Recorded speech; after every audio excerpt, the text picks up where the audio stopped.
What is going on, guys? Fiji here, and this is my updated thoughts and review video for chapter 986 of One Piece. I got my fair share of criticisms from some of you guys for the review I uploaded on Friday, and I appreciate every single one of these criticisms. Thank you guys for trying to advise me and letting me know of some of the issues in that video. Friday was a big and busy day for me. I was celebrating because it was Eid, and I got the review video out very quickly in the morning, and it was definitely very sloppy and rushed, so I do apologize for not giving you guys the best quality content possible. I didn't have enough time to actually sit with the chapter and digest it, and I sort of went into that review with a negative mindset. I've now had a couple of days to sit with the chapter, and the official translations have been released, so after a much more enjoyable and smoother read, I can now sit back and take my time to review. As always, we're going to take it from the top and discuss the chapter chronologically, but since this video is quite long, you can find timestamps in the description for different sections of the chapter. First things first, let's talk about the cover page. I am personally quite confused with the direction this cover story has gone in.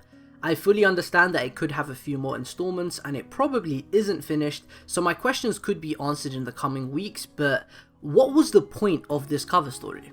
Outside of Lola and Chiffon's reunion, there wasn't anything notable accomplished in the cover story, and the emotional finale that we were all expecting doesn't look like it's going to happen. I honestly just expected Pound, Lola and Chiffon to have this emotional reunion and cry tears of joy, but instead we get this. Don't get me wrong, this week's cover story was absolutely hilarious and quite ironic considering Beji's ship says "I love family" and Lola and Chiffon are abandoning their father, but outside of just comedy, I don't see any real substance to this storyline. I honestly just feel quite bad for Pound because this guy has gone through quite the tragic sequence of events. He lived a life of being oppressed by Big Mom, then he was nearly killed by Oven, only to find himself on Dressrosa where he is finally reunited with his daughters, who react by running away and not believing him when he tells them that he is their father. It's just pretty tragic. I'm gonna hold off on judging the cover story until it's finished, but it's definitely one of my least favourite cover stories in the manga up until this point. Now that that is out of the way though, guys, let's talk about the first scene in the chapter.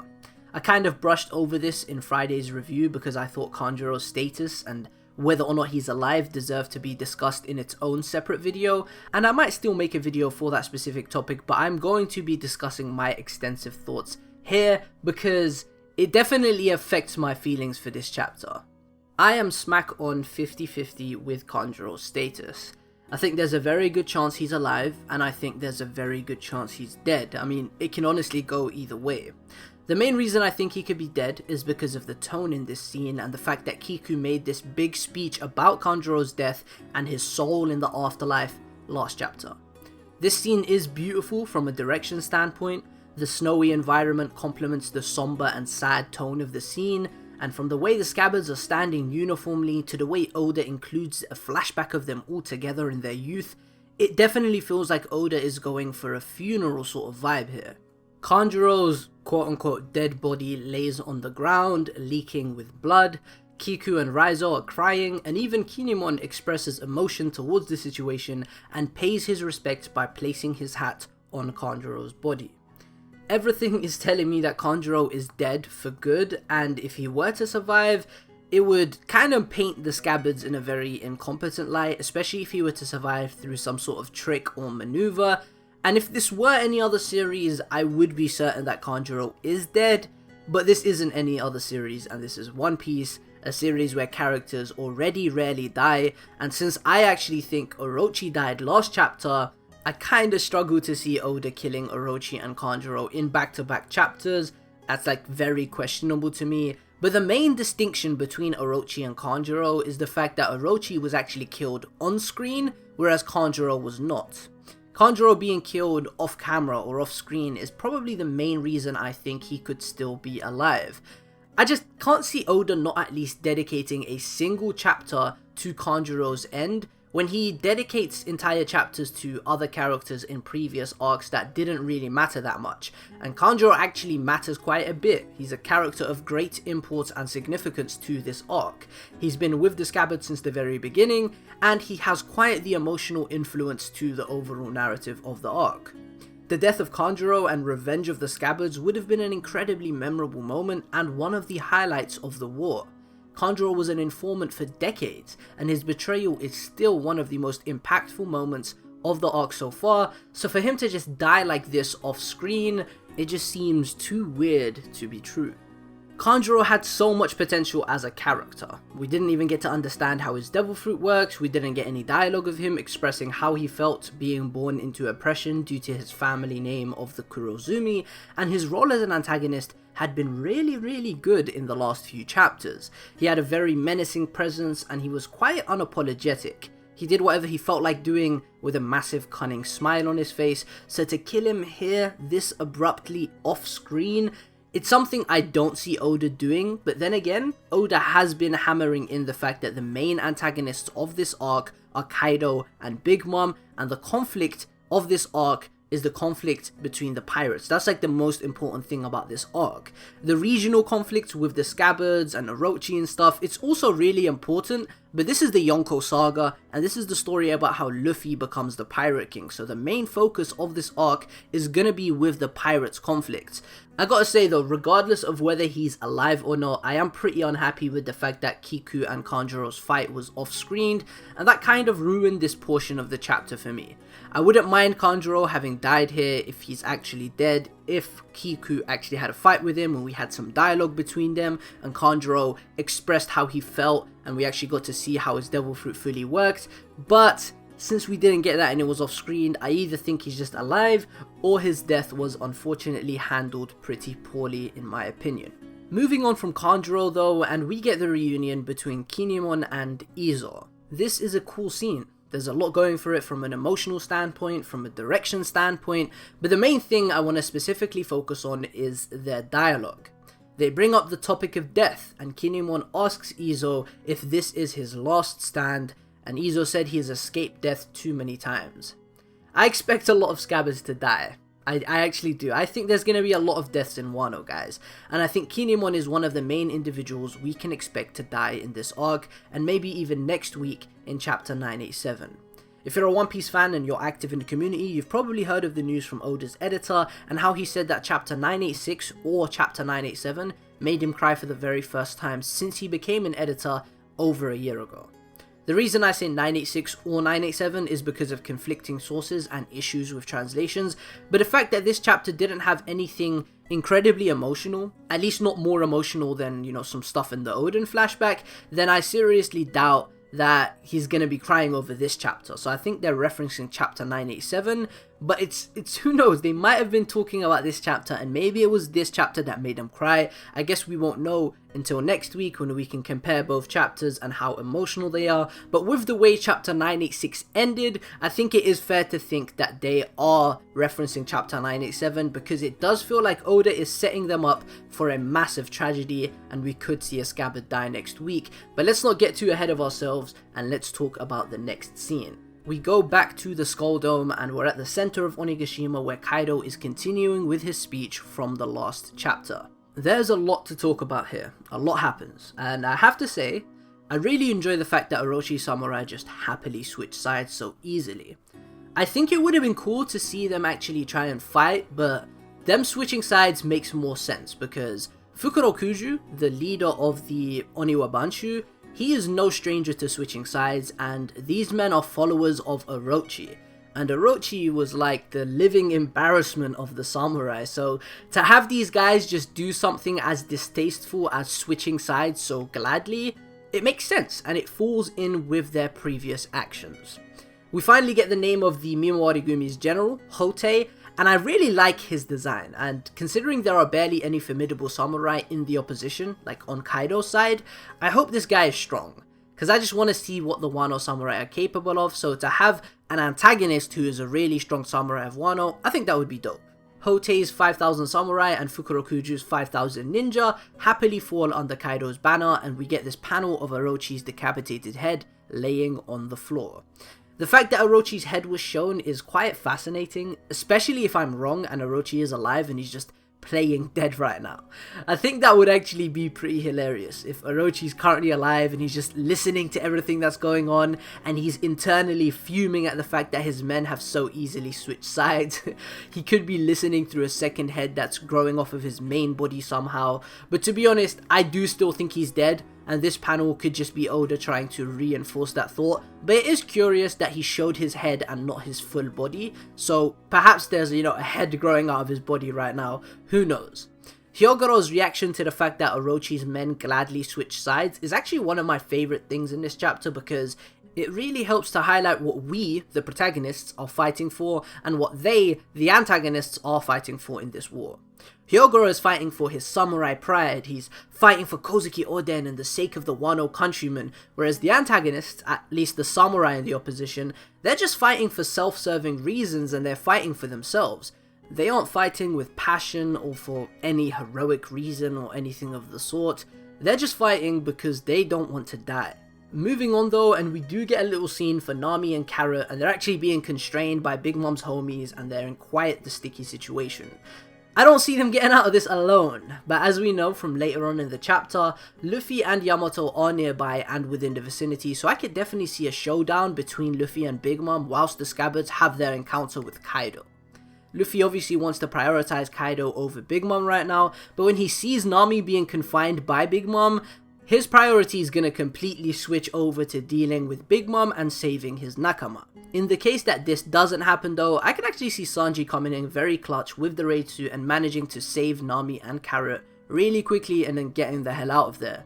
Nobody honestly expects, Sanji to fight or even attack Big Mom because she's a woman, but he has the perfect ability to get in and out of places super quickly, so I could see Sanji saving Nami. And considering he kind of abandoned Nami, Carrot and Shinobu to pursue a woman, this would be a good redemption for him since they're kind of in this situation because of him. Had Sanji been with them, I doubt this would have happened to them and Sanji would definitely have been able to deal with Big Mom's homies, but regardless, Nami and Carrot are definitely going to be safe. They have boundless plot armor and I doubt they're getting into any major fights or anything here, so we shouldn't worry too much about them. Interestingly though, Shinobu is making her way to the platform to try and save Momonosuke. Shinobu is all too familiar with the public executions of Kozuki clan members, so this probably hits hard for her and she's very emotionally invested in saving Momonosuke, and although I wouldn't personally care about it that much, I could definitely see her being the one to save Momonosuke in the next couple of chapters. With the way this chapter has ended, the opportunity for someone to swoop in and save Momonosuke has opened, and the best time to attempt to do so is now, and there's a lot of candidates to do so. We got Law, we got Zoro, Shinobu, Luffy, Yamato, there's so many people that could save Momo, even one of the Scabbards, so I could see virtually anybody saving Momonosuke. We get an interior monologue from Shinobu, and I've got to say I love this because it's something I've been saying in the community for a very long time now, and it also adds to why I believe Orochi is actually dead. Shinobu says that even Oden knew that attacking Orochi is not going to fix anything, and the one that needs to be killed is Kaido. As much as Orochi is a villain that needs to be dealt with, and as much as Orochi holds a lot of power and terrorizes Wano himself, he was completely and utterly dependent on Kaido.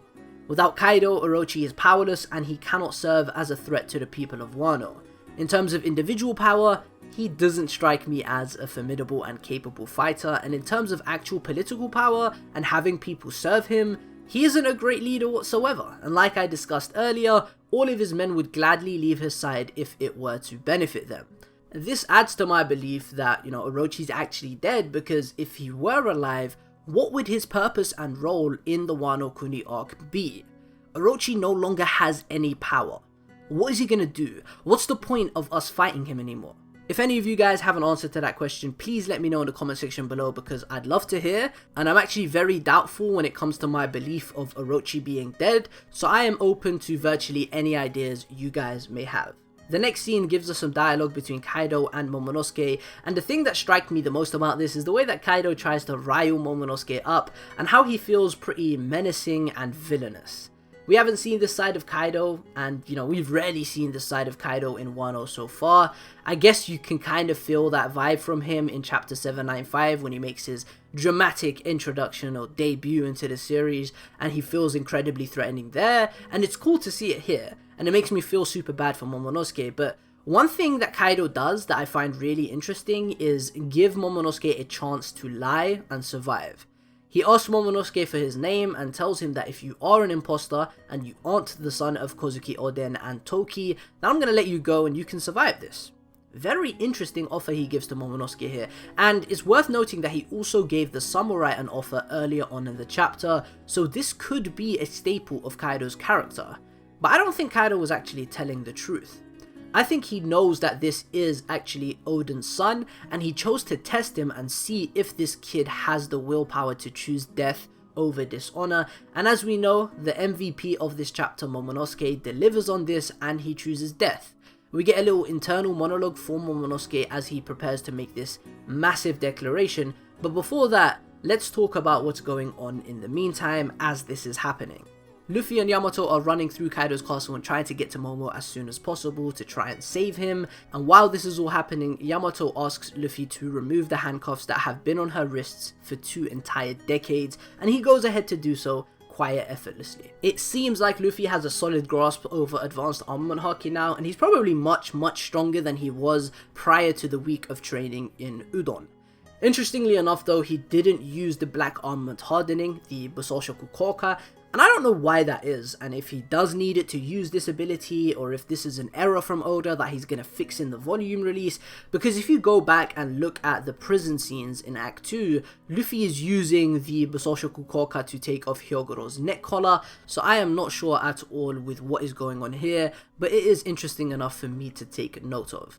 Ulti and Who's Who are in the vicinity, and it seems like both of them are chasing after Luffy and Yamato, and both of them are probably going to be in the main showdown at the Skull Dome that we can expect to happen over the next few chapters. Usopp and Chopper are around and actually trying to save Momonosuke, which is awesome. Chopper's obviously being Chopper, but we get to see the serious and screwed on side of Usopp that we love, and a lot of fans notice something really interesting about this scene. It's a common occurrence in One Piece for Usopp's lies to end up coming true and becoming reality, and in the past, Usopp has lied to Chopper about beating 10 huge giants. In this chapter, Chopper spots some giants, which are most likely the numbers. Is it time for Usopp to show out and take down some formidable opponents, turning one of his lies into reality again? Perhaps. I guess we're gonna have to wait and see, but nonetheless, it's very exciting because I know I want to see Usopp shine. The Scabbards make their entrance from the rear of the Skull Dome, we get a very brief cameo of Law, Kid and Zoro, and then we're finally back to Momonosuke, who has potentially his best character moment in One Piece so far.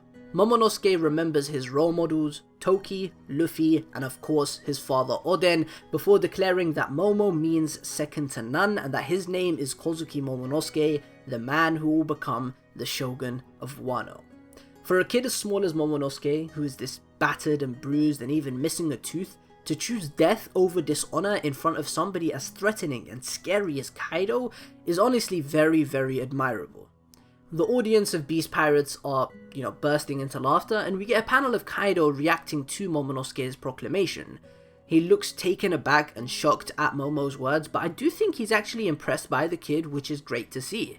One of my favourite characteristics for an antagonist would be respect. Antagonists who, although they oppose you, still have a level of respect and admiration for how dedicated you are to whatever it is you're fighting for, I think is a very cool trope and can be really entertaining if executed well, and Kaido definitely seems like that sort of guy, especially after what he said about giving praise to the samurai who choose to fight him. This is actually a pretty emotional scene because we do get some internal monologue for Momo and we get to peer into what he's thinking and how terrified he is, and I just love the way he wants to hold back his tears but he just can't, because this is very realistic, you know what I'm saying? All of that pent up fear and distress comes out just after he makes that massive declaration and he just can't hold back the tears. Perhaps this is what made Oda's editor cry, who knows, because I mean this is an emotional scene, but the guy's been an editor for Oda for over a year, and we had much more emotional scenes in the past year, right? We had the entirety of Oden's flashback, which had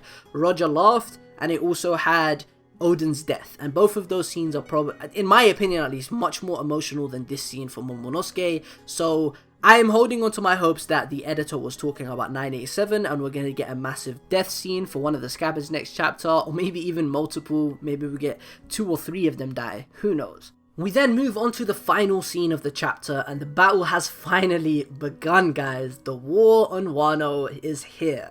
There's a massive explosion due to Yamato's cuffs, and she has burst into tears because she just couldn't believe that Kaido was serious and would have actually killed her if she left Onigashima. And she must have still had some sort of love for him before this, but now she has completely disowned him as a father, and it's quite understandable for sure. Just in front of Luffy is Big Mom, and obviously Nami, which goes back to what I was saying earlier about a potential Luffy and Big Mom encounter. And then Luffy remarks that he and Yamato are not the ones to start this battle, and then we get the epic entrance of the Red Scabbards. Completely caught by surprise, Kaido and King are attacked from the rear. It's very unclear what happened to Jack and Queen, but we're gonna find out next chapter. Before they actually attack Kaido and throw him off of the platform, Kiku disarms King with a gunshot, and Nekomamushi disarms Kaido with, an attack with his paw.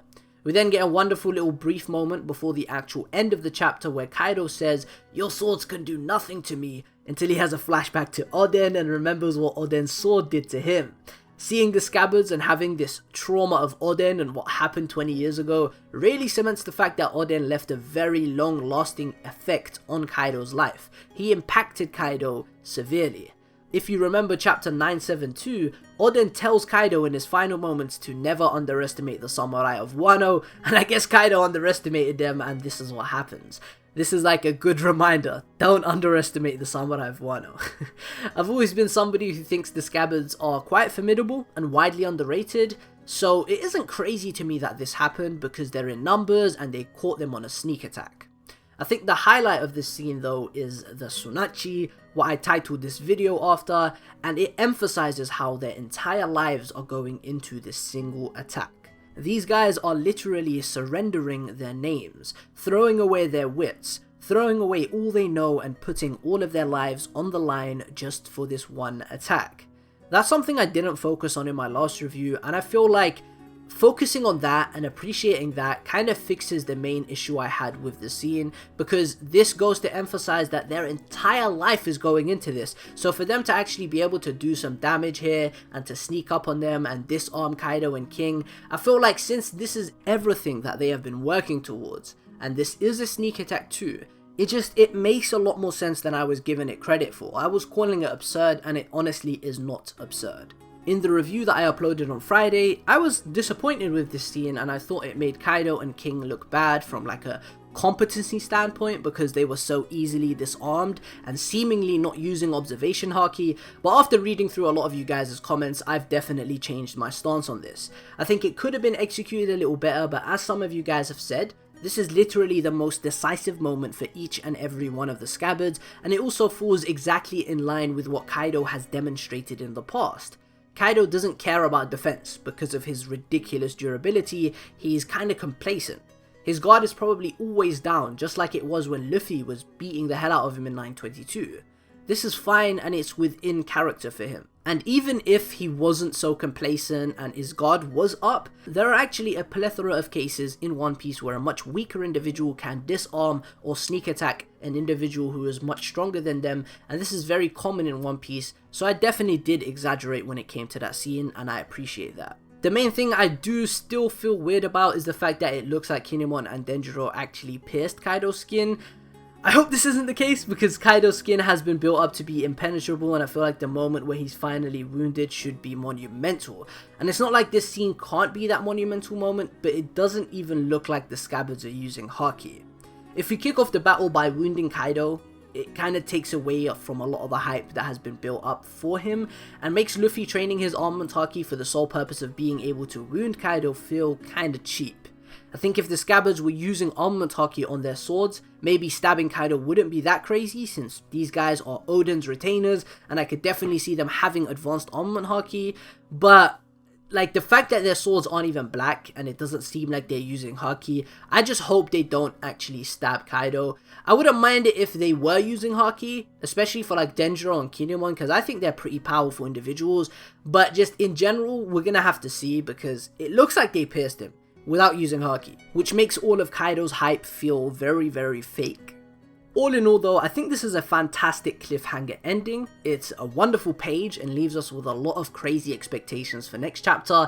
And I mean bro, a lot can happen. I mean, if it picks up right where it left off, I just wonder what's gonna happen mid-air. Imagine Kaido like squeezes on Nekomamushi's face and like throws him across like the place. I don't know, there's a lot of possibility for this scene.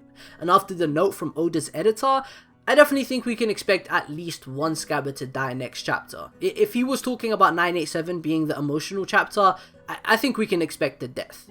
Maybe one of the Minks or Kinemon, preferably somebody who we have an emotional attachment to, so this can feel gut-wrenching and make us detest Kaido and the Beast Pirates, and actually help us with being invested and feeling like, yeah, we want to see these antagonists go down. It just feels like the end of this chapter is there to bring down Kaido and King, just to bring them up astronomically in the next chapter by having them just destroy the Scabbards. You can definitely expect a video from me over the next few days talking about potential deaths and what I think is happening in chapter 987, so keep an eye out for that. On that note guys, I want to say thank you for watching this video, and if you were somebody who wasn't too pleased by Friday's video, I hope this was a more enjoyable watch for you guys. The chapter was solid. I still do have my personal concerns with it, but it was definitely a lot better than I gave it credit for, and I just needed some time to sit with it and actually read it properly rather than rushing and getting my review out as soon as possible. Like this video if you guys enjoyed, comment your thoughts down below, and subscribe for more One Piece content. I've been Fiji, peace.